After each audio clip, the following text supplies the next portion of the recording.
This is Maiku, and you are listening to the Narrow Path in the Floating Mountains podcast. This is a podcast that is dedicated to stories and tellings of my spiritual experiences and its relationship with mental health. Some of the stories I will be sharing will cover many topics such as the parallels in spirituality and mental health, ghost stories, dreams, tarot reading, mediumship, and more. Many of the stories I will be sharing are based purely on my personal experiences and how I have made sense of them throughout the years. So to those who are listening to this podcast, I hope that you will enjoy my stories and join me on the narrow path in the floating mountains.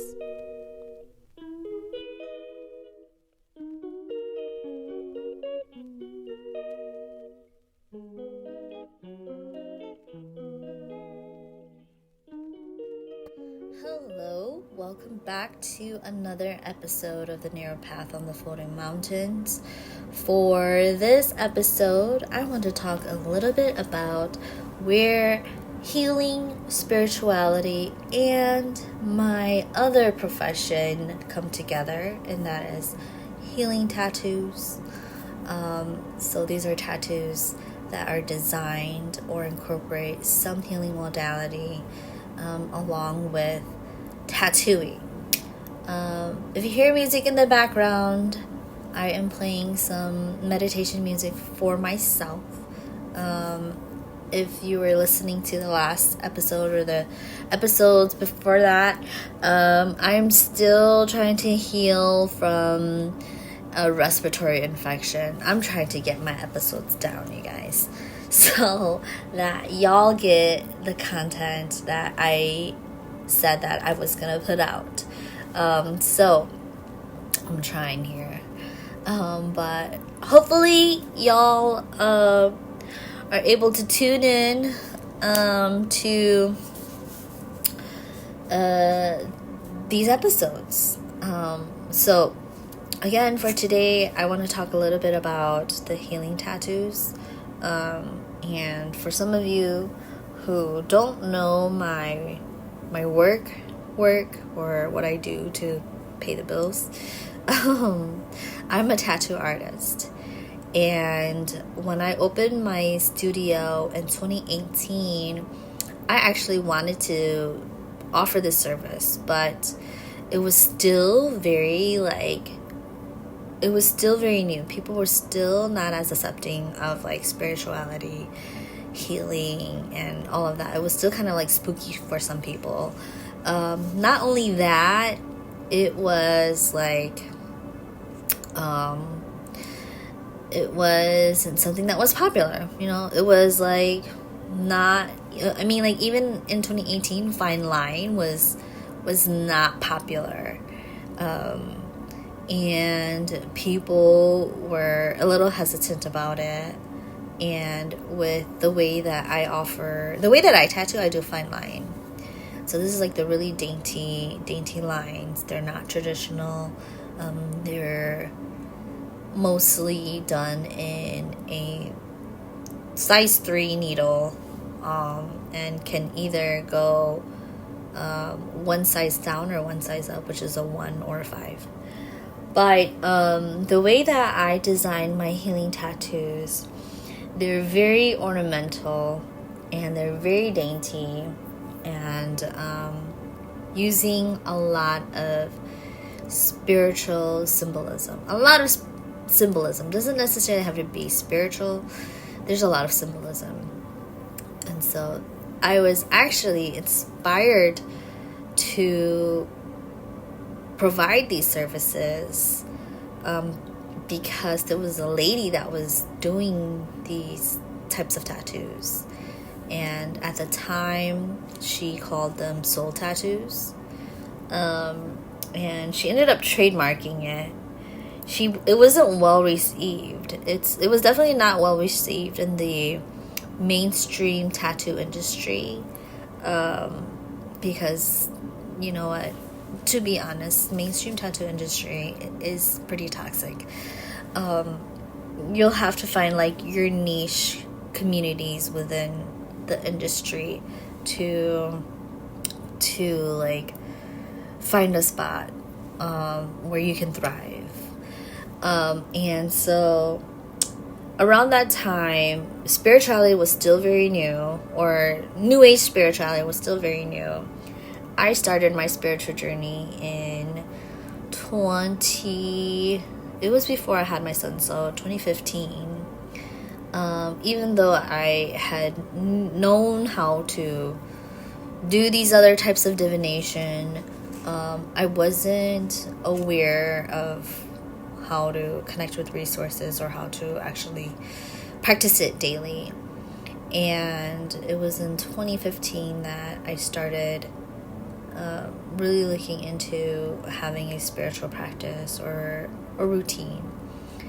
So in 2018 when I opened, I was inspired to offer it, but I was also very insecure about being this new artist, having to start fresh, not knowing like where my niche was, feeling like, oh my gosh, I'm this like tiny little person opening up a tattoo business. Not only that, I'm a private tattoo shop, and people expect tattoo studios or shops to be on a storefront, and I'm like in this little studio that was fully licensed, but that experience was just very different. And now, like fast forward, private tattoo studios are a pretty common practice. It's still not like popular in mainstream tattoo, but it's more widely accepted now, and I can go into all of that too. But so there was a Soul Tattoos. She would do a tarot reading, and then she would follow it with a tattoo session. And so the tattoo would be the process of tattooing was carried out like a ritual, like a ceremony. And it was this lady, her name is something River, but if you look up Soul Tattoos, you'll find it because she trademarked it. But when she did it, there was a lot of cultural appropriation. A lot of people had issues with it. I think it also opened up the can of worms of like, okay, this is totally appropriating from indigenous ceremonial like tattoo practices, but also the healing modality that she was using was also cultural appropriation. And so it was popular for the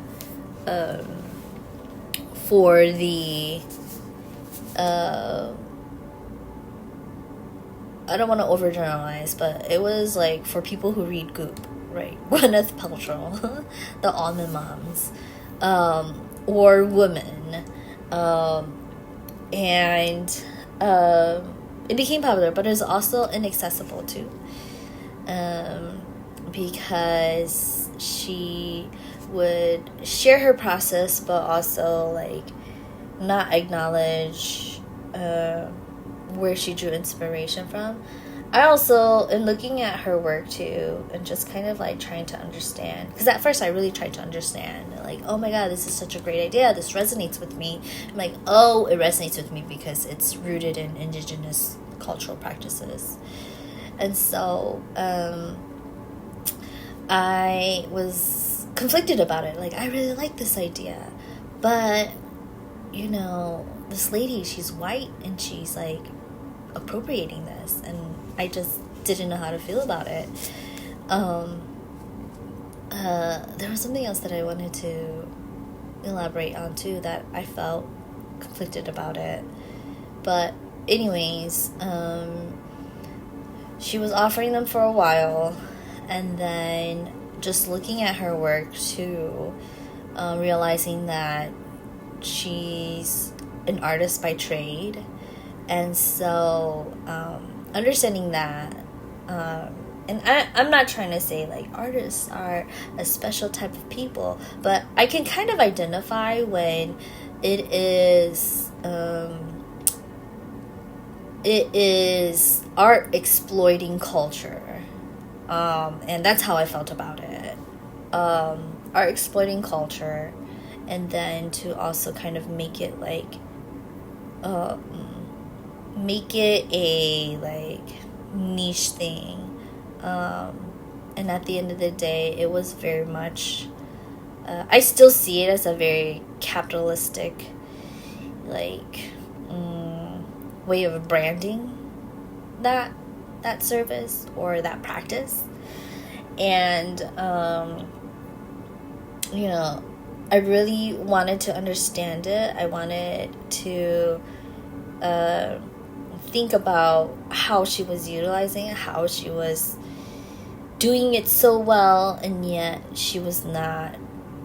She was like white, you know, and we mostly see tattoo ceremonial practices with indigenous cultures from you know, Polynesia, Indonesia, or Southeast Asia or South Asia, and indigenous Japan, but and also like South America, you know, so essentially like the global South, right? That there are these practices, and being someone who is Hmong, who is Southeast Asian, I felt like how I don't want to say like it was envy, but I was like, how can someone have access to this resource? She must have like, I wonder how she came about having access to this resource, I think is what my curiosity was. And yet for me, struggling with my identity, like I should know about these things, right? And so that's something that I've struggled with throughout my academic career too, as an art student, is how do I have least access to researching my own culture, and that the only resources that I do have are mostly written from non-Hmong people. And it's not just all like white people who write about Hmong culture. There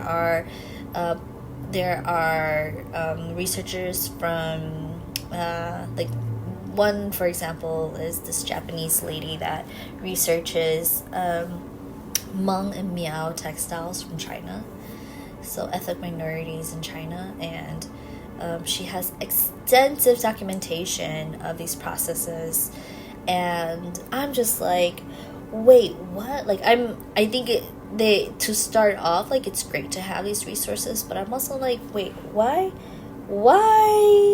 am I just finding out about this, you know? And so I think I've had, as with many things in my life, I have a complicated relationship with like accessing information and resources, written anyways, researched academic resources, and I think where I feel conflicted about it is that in terms of hierarchy and in the academic field, that researched academic information resources are always going to be placed higher than the stories that our own parents and our own grandparents and the stories that have been carried through our ancestry are seen as like lower than those resources, and so that's where I feel very conflicted about like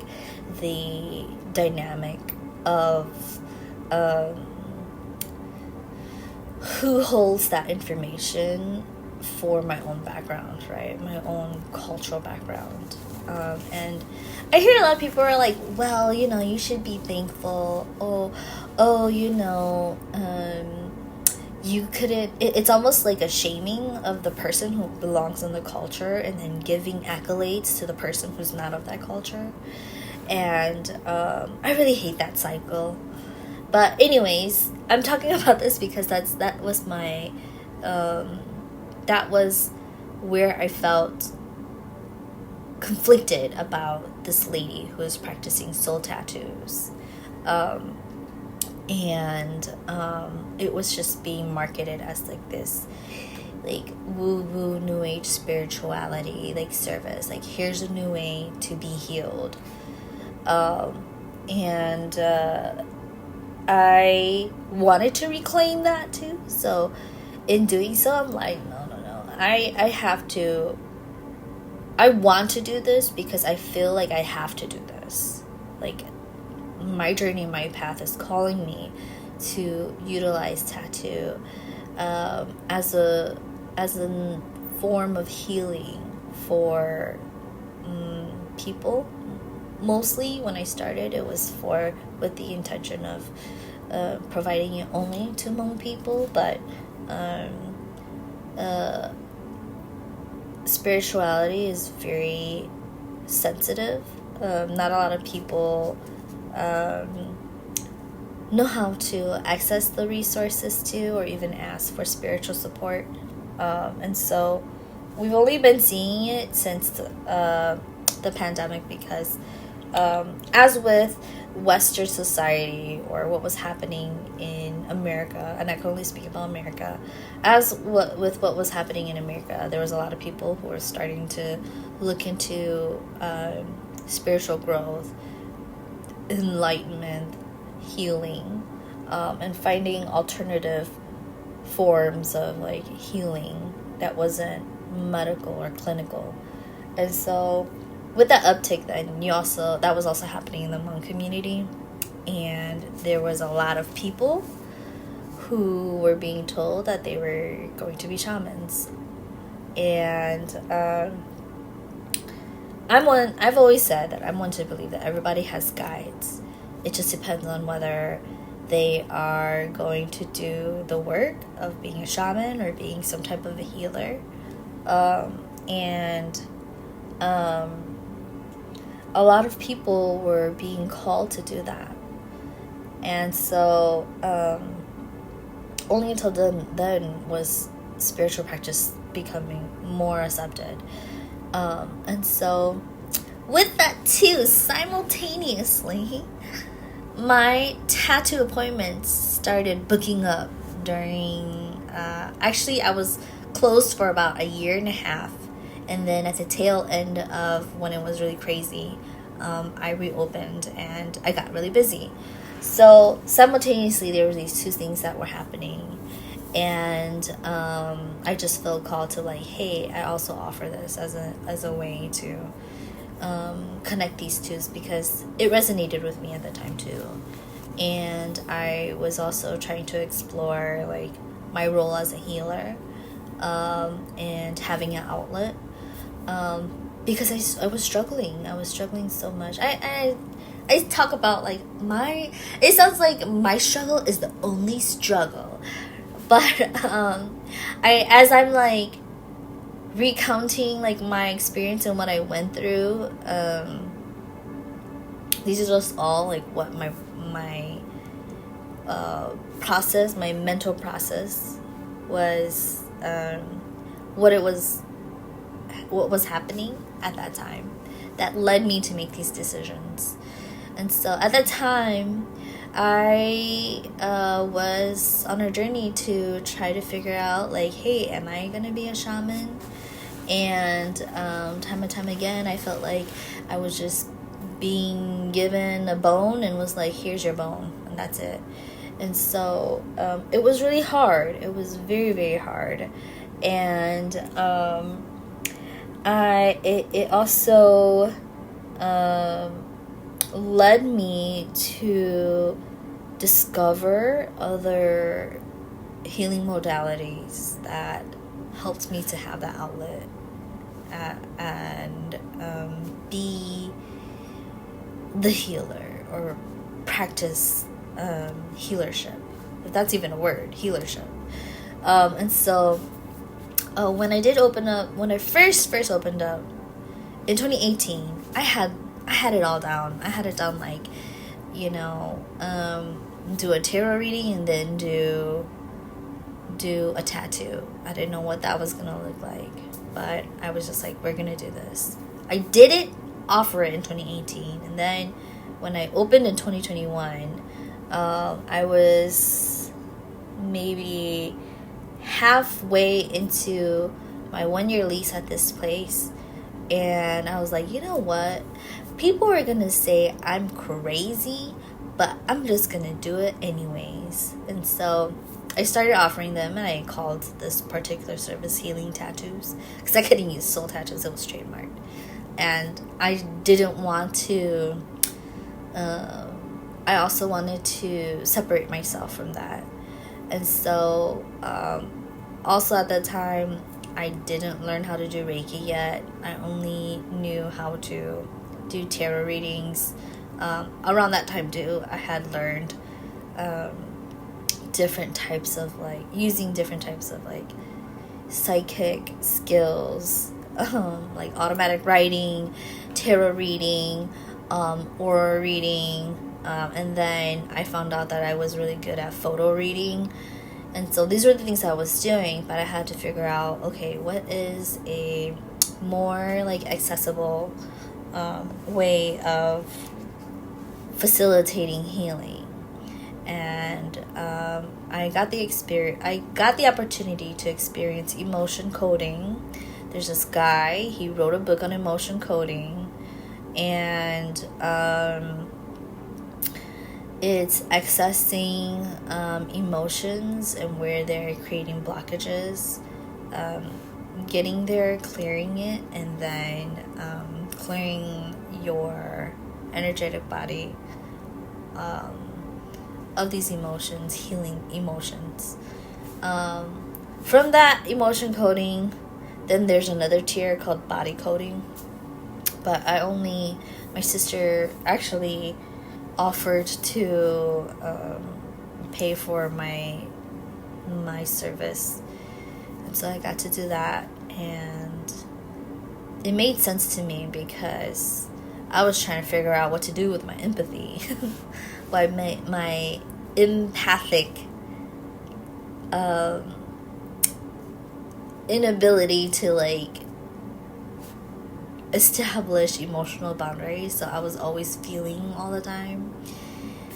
And so emotion coding was the foot in the door for me. And so I ended up doing the online seminar. I didn't get the certification because I would need a certain number of hours. But I ended up incorporating it in some ways, but also adding other types of unpacking into it. And after doing working through that, then it was put together into a service. And as I started doing these, I did these for about a year and a half.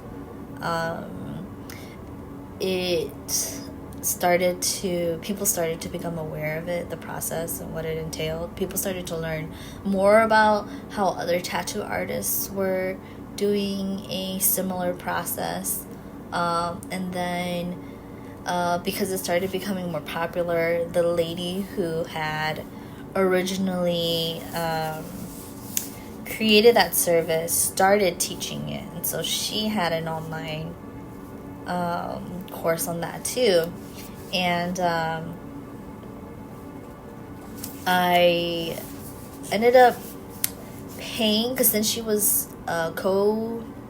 collaborating with somebody else who was doing it in Australia. And so I was like, let me just see what this is about. Maybe it's more fluid. If I learn this process, it's more fluid. I know I said that I didn't know how I felt about it, but I think I was just really curious. I'm like, how is this lady doing it, right? And so I did it, and then when I went through it, I'm like, I was already doing it. I was already doing all of this. And it was just a quick cash grab. I really think it was. All the information that was out there already. But I guess I try to be in gratitude that maybe I needed to take that course to just satisfy the curiosity, and maybe it was confirmation, who knows. But I did it, and then really didn't change anything about how I was offering it. and then was offering it for a while, and then felt called to learn Reiki.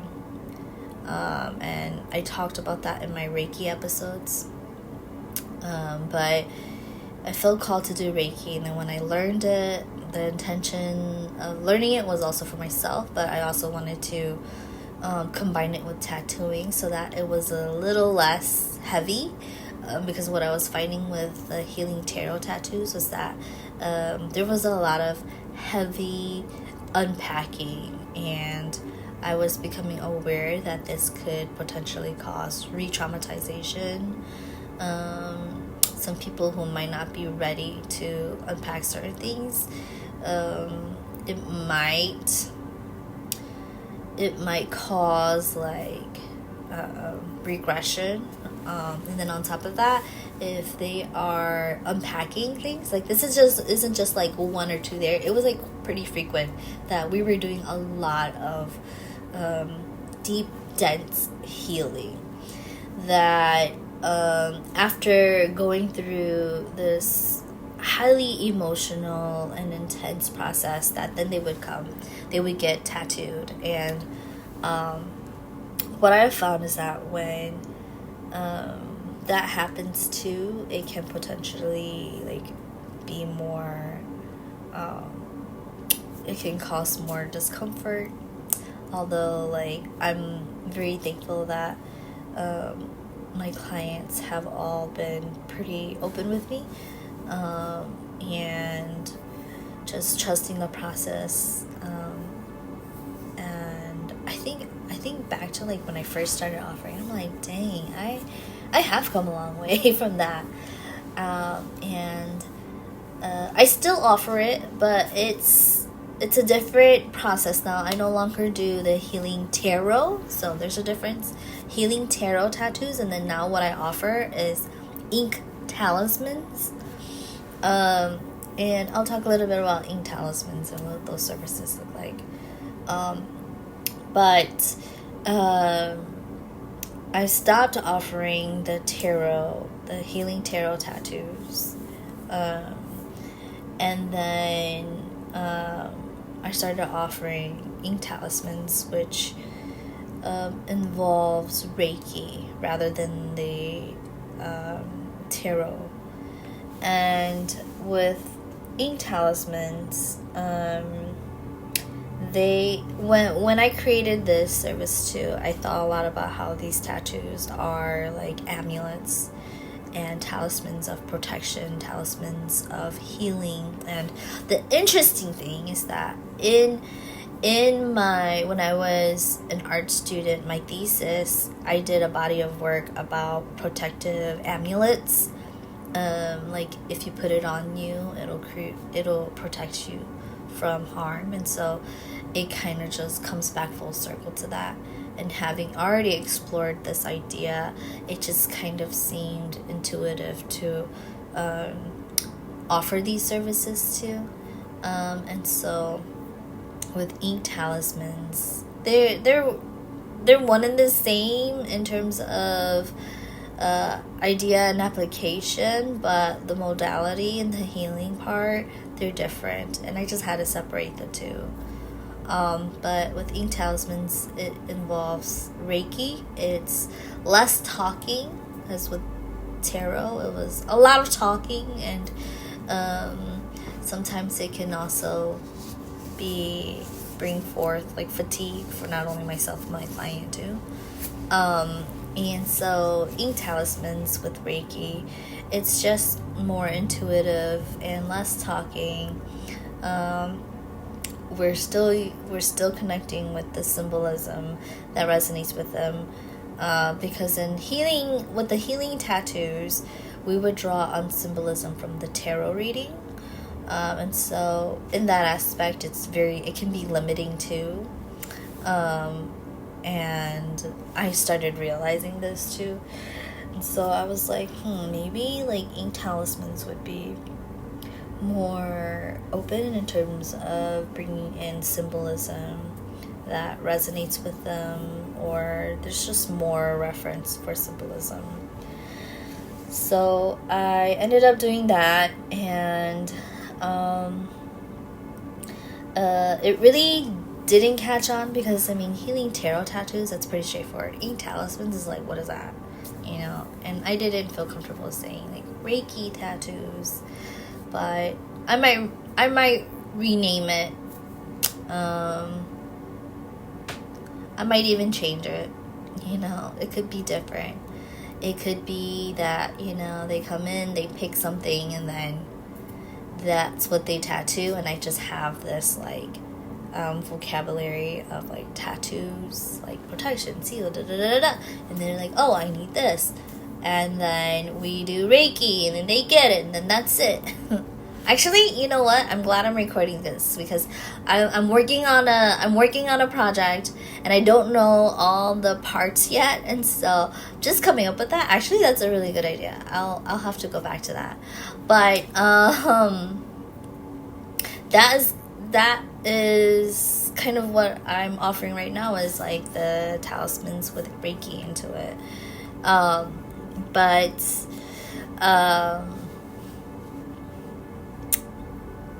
intuitive tattoos or healing tattoos, that's essentially like part of the part of me that wants to incorporate these two worlds. Also finding other ways to reclaim my identity as a Hmong woman healer, and it could change. It could absolutely change. Ooh.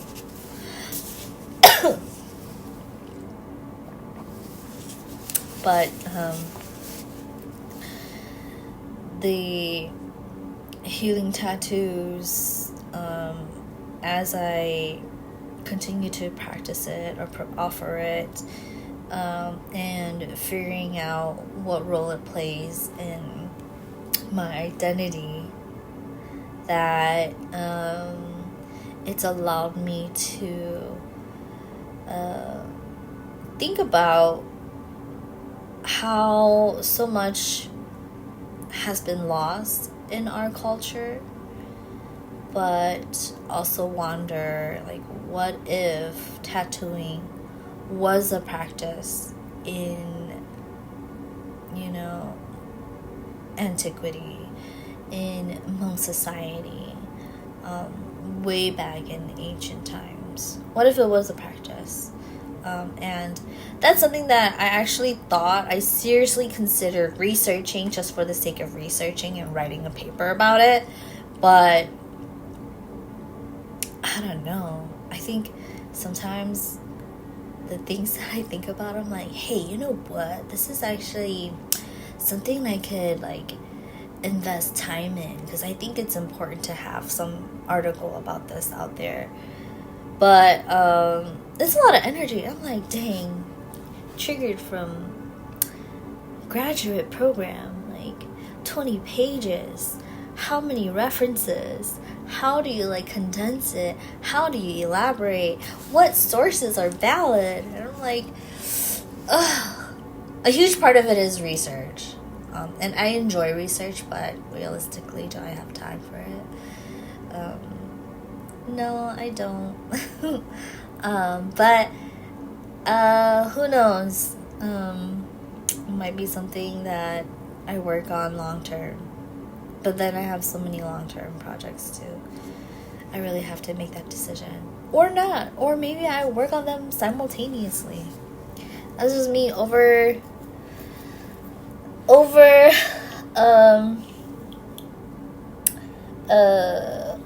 filling my plate with things that I aspire to do. I tend to fill my plate up. My plate tends to be full for my own. It's because of me. But anyways, like the healing and the tattooing aspect also helps me to understand like how much of healing practice, spiritual practices, has been lost. Something that I'm finding too is that with the Hmong culture or the Hmong people, we, as an ethnic minority, we've had to adapt to the governments or the societies that we go into to seek refuge in, and adapting is just part of survival. And so with adapting, it slowly erases certain traditions and certain practices. Like in our culture, we have so many different practices that that come from so many other like cultures, dominant cultures, that, you know, what is truly Hmong now. And a lot of people, they debate that, you know, Hmong really aren't even like truly Hmong anymore. Like our blood is all mixed and da da da da da. And I'm like, so then what really makes us Hmong? Is it just our name? Is it our culture and our tradition? If not, like our genetics, you know? And I think like that's too easy of an answer. That it's like it's just too easy. And I think there's so much more that can be explored, so much more that can question like our identity. That, yeah. Anyways, I think too, I'm just naturally someone who constantly wanders, asks questions like, what if? Oh, what if this thing was true? What if tattooing was a practice for like medicine? And actually, interesting story. This is not the first time I have heard of it, of tattoos being used as medicine. And actually, tattoos as medicine was an idea that first sparked in my mind when my husband and we got married. And I have my tattoo on my right arm, and it's among the snail shells, and the way that they're stacked is like the stripes on and so it when we got married, that was like my only tattoo on my arm, and it's very bold, and it's not feminine. It's definitely not feminine. And so, because it reads more as like tribal. And so when I first married my husband, his aunt asked me like, oh, how did she say it? She's like, oh, 𝒆𝒅𝒂𝒔𝒕. And I was like, she's like, oh. And so the interesting thing was like, you know, when she said that, I thought it was just like, oh, I don't know if she was like just judging me, or like she was genuinely interested, because it looked so like it looked very tribal. I guess it looked very indigenous, or it looked like, oh my gosh, that's really bold. Like, why would anyone do that? And I think back to that conversation too, and she's actually a shaman. And she, as a shaman, like, you're constantly going out there to help people and find ways to help them heal. She's also very much into like herbal medicine, traditional herbal medicine, and different methods of healing, like folk healing. There's so many ways to like offer a service or approaches to remedying certain ailments. And I think in thinking back to that, maybe she saw it that way. And I recently had a conversation with another shaman where she said that, tattooing can also, if a person has a spiritual gift, or they have guides and they're supposed to be shamans, or they are shamans, that it is important to ask them if they have guides, so that when you tattoo them, you must tattoo them, but also like say a blessing, or ask them, like, hey, tattoos can also cause physical ailment to shamans, and to protect or tundua, or to hide your quanning got and 𝑳𝒊𝒂𝒔𝒕, right? And so I learned this, and I was like, oh, and I was like, wait a minute, but like me as like this Hmong American, it's like, wait, but tattooing is like this, still very Western way of thinking, right? Western way of thinking of like ornamentalizing the body, beautifying the body, taking ownership of the body. And I think there's something very interesting about taking ownership of the body and tattooing and indigenous practice too. But in the context of like the Hmong culture, what I have been finding in just like side conversations with people like elders, that tattooing in the Hmong culture was not accepted because in reflecting about what the shaman had said, but also what my mom has said to me, is that like tattooing in the Hmong culture is an act of self-harm. And it could be the most beautiful like tattoo, it is still an act of self-harm. And to go to that extreme to self-harm, there must be a reason, and that reason must be to heal. And so I came to that because I told my mom, I think when my mom saw my tattoo on my armband, because I couldn't hide it, like I had other tattoos that I could hide, but this was the one where I'm like, where I absolutely could not hide it from her. And it was like, well, I'm either gonna be a 28-year-old or a 20-something-year-old that gets her butt whipped by her mom, or I am just gonna, like, I don't know, I just can't hide it.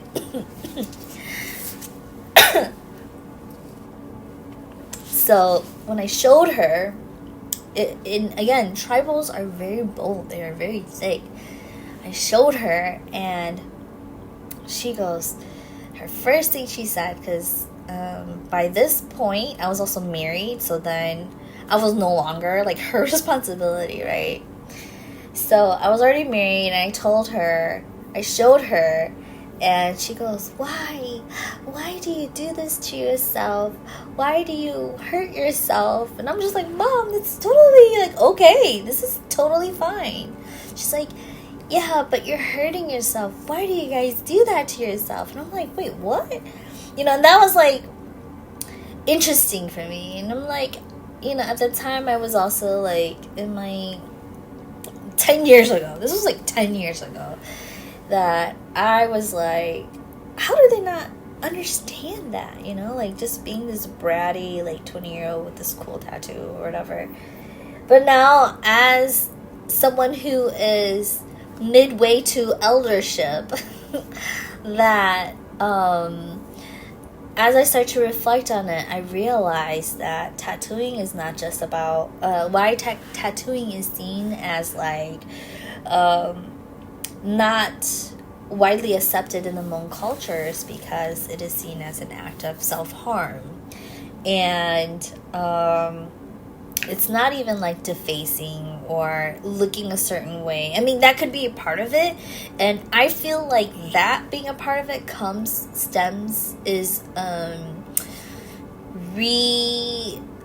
of like backs up tattooing as bad. I feel like marking your body is not pretty just kind of backs up like the pain part. You know, it actually, in processing all of this, it's made me really understand, like, the stance about healing, and that healing in the Hmong culture is not meant to be painful, and that to go to extreme lengths to feel pain, to heal, there must be something really, really dire for this to be a thing. And even in healing practices, it is all very hands-off. It's never hurting. It's never intended to like re-traumatize to heal. It's always been in a way very like trauma informed, and thinking about it that way has also led me to believe that in Hmong society it originally was meant to be very peaceful, to live peacefully, live harmoniously in these secluded communities, these secluded tribes, and that we relied on each other, especially being from like mountainous regions, and understanding a little bit more about the origins of Asian people, specifically Hmong people. We are Sino-Tibetan, right? So when we think about Tibet, it is a very like isolated region. Obviously there's like a lot of people, but when I think about Tibet, and maybe I'm also stereotyping, but they're really high in the mountains. And it's not to say like violence doesn't happen in our communities. They very much do. But in antiquity, I think that we were really peaceful people living in harmony with celestial like realm, with the gods, with the spirits of the earth, living in harmony, in balance. And through colonialism, through imperialism, that it creates these layers of trauma onto like these smaller marginalized communities that perpetuate these cycles of like abuse, of trauma, of power struggle, and oppression, right? And that in that process has led to a lot of things that are wrong in our culture. But I always say that's for another day. That is for another day. I do not have the capacity to explore that at the moment. But I really truly feel like the Hmong people in antiquity, we were a peaceful, harmonious society. We were, we honored the spirits of the animals, the living, the dead, and the celestial realms. And through war, through hardship, a lot of that was lost. But with war too, there comes trauma. And if anyone doesn't have access to support, resources to help, or to heal, that these cycles of violence continue. And when we think about the healing practices in our culture, obviously there's sacrificing of animals, but we also honor the animals. We also say words to exchange the spirits, to like honor the spirits, and there's always like this reciprocity in our relationship with the spiritual realm and the physical realm. And in our practices, our healing practices, they were all intended to be peaceful, not intended to hurt again. And that, again, if it were to go to that length, right, like the idea of like, why do you want to hurt yourself to like get this, right? And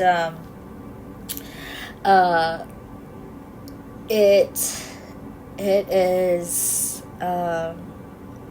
it kind of says a lot. It actually has brought to light a lot of things that I have been trying to understand in bridging the gap between tattooing and healing, but also the role that I play as both tattooer and healer, but tattoo healer.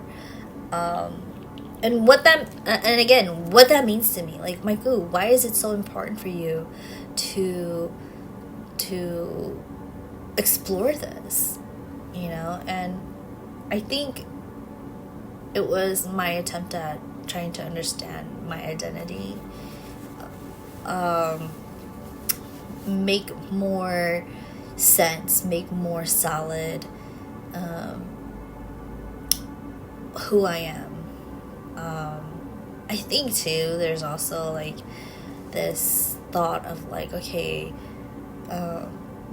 the interesting thing is, like, I have never wanted to think about my identity, what I do, as this. I never want to assume, or I never want to live a life to where like I have something to leave behind, whether it be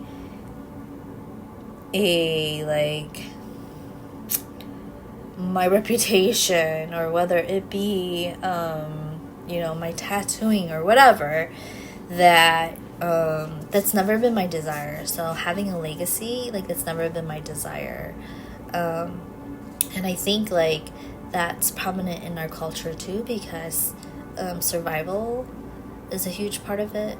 Legacy is part of survival, is my understanding anyways, and want to continue that, because we hear stories about like people wanting to have sons so that they can continue the family legacy. So there's that patriarchal like lens too. And I think like the idea of a legacy is very much, I think for me, I can't help but associate like having a legacy with patriarchy, because that's all I hear. And so I could be wrong, but that's my opinion. But I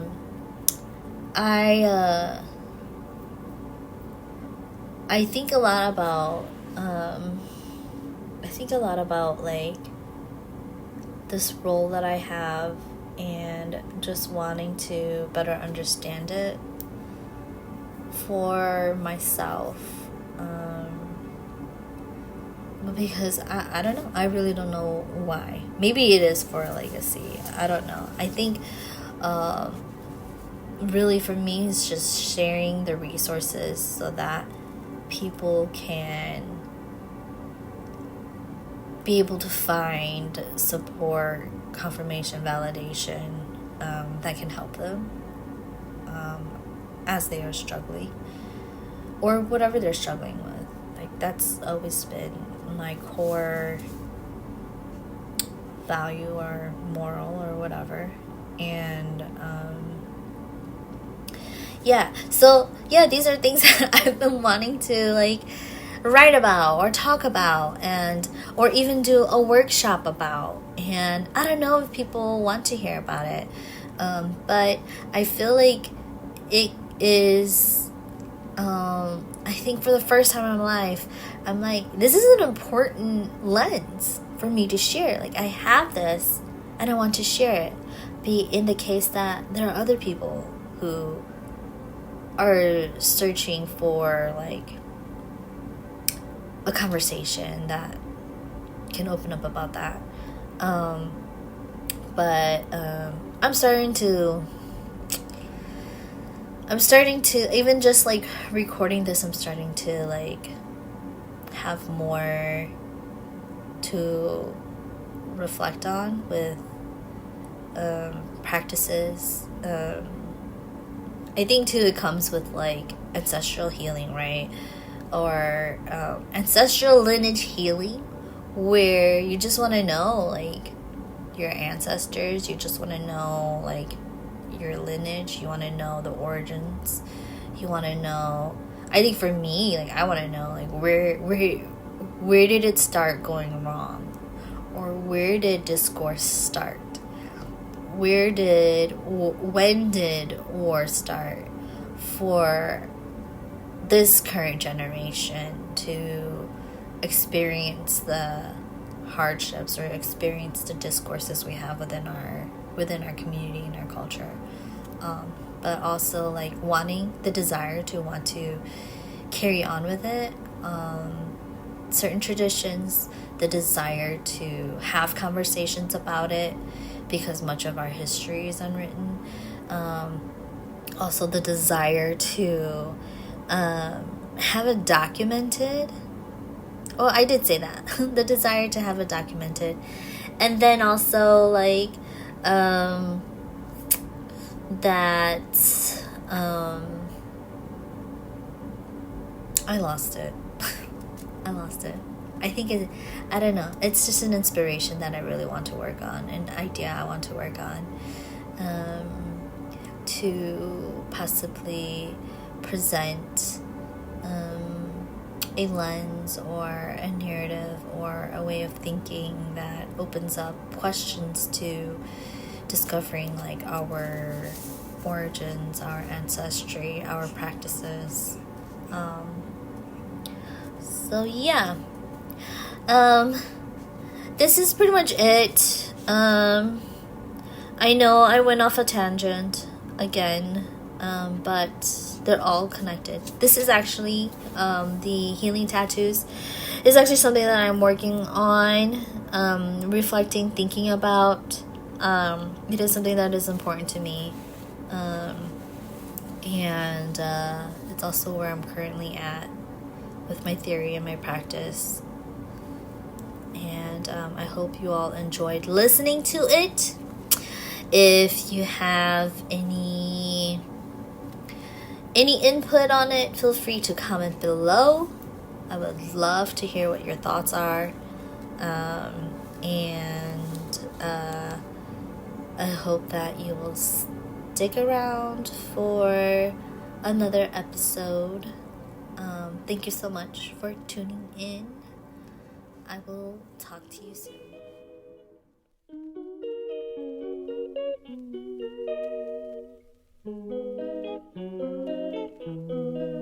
And that concludes this episode of The Narrow Path in the Floating Mountains. I hope you enjoyed it, and I hope you can tune in for the next one. I'm sorry.